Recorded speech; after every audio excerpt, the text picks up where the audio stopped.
Subscribe to our channel by clicking the subscribe button. Click the bell button and enjoy the latest uploads from our channel.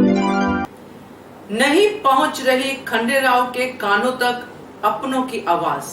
नमस्कार दोस्तों, स्वागत है आपका आपके अपने चैनल हंग्री स्पिरिट्स में। हंग्री स्पिरिट्स देख रहे सारे दर्शकों का मैं अंजू शर्मा दिल से स्वागत करती हूँ।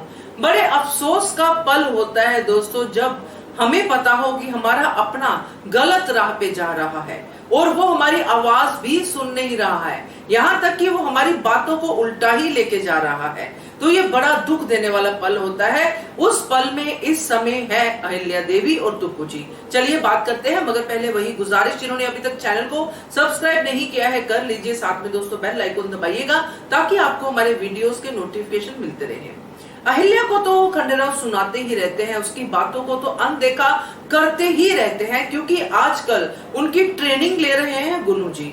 वो उनको सिखा पढ़ा रहे हैं और बातों ही बातों में उनको चने के झाड़ पे चढ़ा रहे हैं। इसी का नतीजा है कि खंडेराव को बात समझ में आ नहीं रही है। अब यहाँ पे 1 साल की पगार की बात होती है, जिसके लिए अहिल्या सवाल भी पूछती है, मगर खंडेराव नहीं चाहते कोई भी जवाब देना। यहाँ पे अहिल्या अपनी तरफ से पूरी कोशिश करती है, मगर जिस दिमाग में सिर्फ कचरा ही भर गया हो या भर दिया गया हो, उस दिमाग में अच्छी बातें कैसे पहुंचेंगी। इसलिए खंडेराव अहिल्या की बात को अनसुना करते हैं। अब यहाँ पे हमने देखा था पहले भी एक सीन में, जहाँ पे खंडेराव गुन्नू जी के सामने तुक्कू जी की इंसल्ट करते हैं और ये बात जो है अहिल्या को पसंद नहीं आती है और वो खंडेराव से बात भी करती है कि ये आप गलत कर रहे हो, मगर वहां भी खंडेराव इस बात को लेके दोहाई बचाते हैं कि तुम मुझे हमेशा शिक्षा ही देती रहती हो, उपदेश ही देती रहती हो, राइट और रॉन्ग बताती रहती हो, जबकि बिल्कुल सही कह रही थी अहिल्या।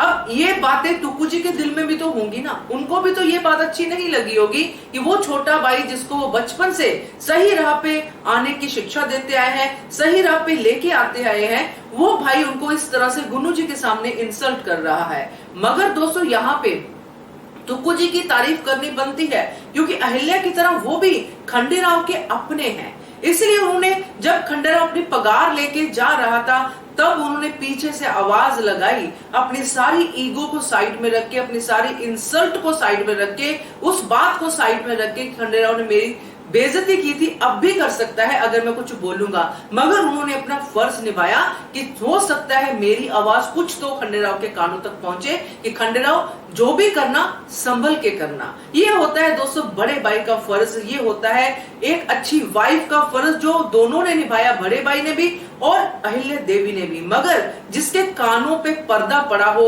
और वो पर्दा इतना पक्का किया जा रहा हो, बार बार लगातार उस पे जो उसकी वीकनेस का फायदा उठा के खंडेराव की, उस पर्दे के पीछे सिर्फ उसी की आवाज जाएगी जो अभी वो कोशिश कर रहा है, वो है गुन्नू जी। और गुन्नू जी अपनी कोशिश में पूरी तरह से कामयाब होते दिखाई दे रहे हैं। इसीलिए खंडेराव के कानों तक अपने ही लोगों की आवाज नहीं पहुंच रही है दोस्तों। अफसोस मगर सच है अभी के लिए। क्या कहते हो आप कमेंट कीजिएगा। देखते रहिए channel Hungry Spirits. Thank you so much. Subscribe to our channel by clicking the subscribe button. Click the bell button and enjoy the latest uploads from our channel.